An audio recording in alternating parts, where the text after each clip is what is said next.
Hi. என்னடா எல்லாரும் கையில் கீரை வச்சுருக்காங்க அப்படின்னா, உங்களில் அப்பா அம்மா ஊர்லேருந்து வராங்க. அவங்க ஊருக்கு போயிருக்காங்க 2 நாள் இல்லை அவங்க. ஸோ அதனால இன்னைக்கு ரிட்டர்ன் வராங்க. சத்தமாக பேசணும்ல. நான் ஃபேன் சத்தம் ஓடிட்டு இருக்குல்ல, ரெக்கார்டிங்கில் வந்து ஃபேன் சத்தம் தான் பெருசாக கேட்கும்.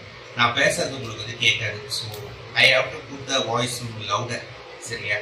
அப்போ தான் உங்களுக்கு கேட்கும். ஸோ கொஞ்சம் இது பண்ணி பேசுகிறேன்.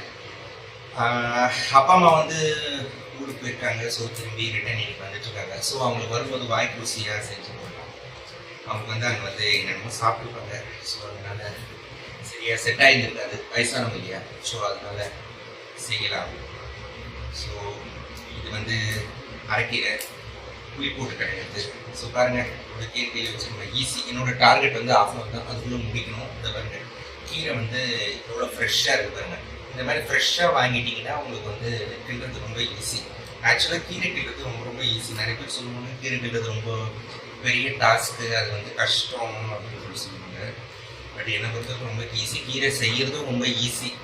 ஸோ கடற்கடன் செஞ்சிடலாம். ஸோ பிளான் வந்து என்னென்னா, கீரை புளி போட்டு கடைஞ்சிட்டு அதுக்கப்புறம் வந்து ஏதாவது வெத்தல் மாதிரி அப்பளம் மாதிரி எதாவது பொரிக்கலாமா, இல்லை காரமாக ஏதாவது, டிபெண்ட்ஸ் அப்பான் த டைம். 1:30 வந்துடுவாங்க, அதுக்குள்ளே வந்து சீக்கிரம். இன்னொன்று, நான் எனக்கு லீவ் போட்டேன் ஆஃபீஸ்க்கு. ஏன்னா எனக்கு ப்ராக்டிக்கல் செஷன் இருக்குது. என்ன ப்ராக்டிக்கல் செஷன் பாருங்களா, டப்பிங் செஷன் தான். டப்பிங் ஆர்டிஸ்ட் ஆகிறதுக்காக நான் வந்து பண்ணிகிட்ருக்கேன்.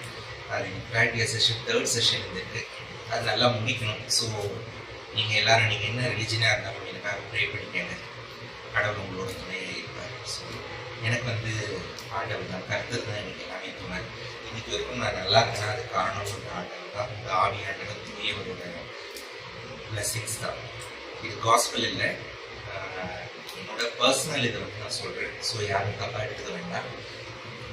எனக்காக ப்ரே பண்ணிங்க. நான் பெரிய ஃபேன்ஸ் டப்பிங் ஆர்டிஸ்டாக மாறணும், அவார்டு வாங்கணும் அப்படின்றது தான் என்னோட லட்சியம்.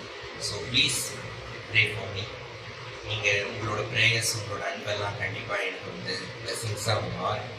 நம்மளை விட நம்மளை காட்டி இன்னொருத்தங்க ப்ரே பண்ணாங்கன்னா அது பெரிய லெவலில் ஒரு பிளெஸிங்காக இருக்கும்.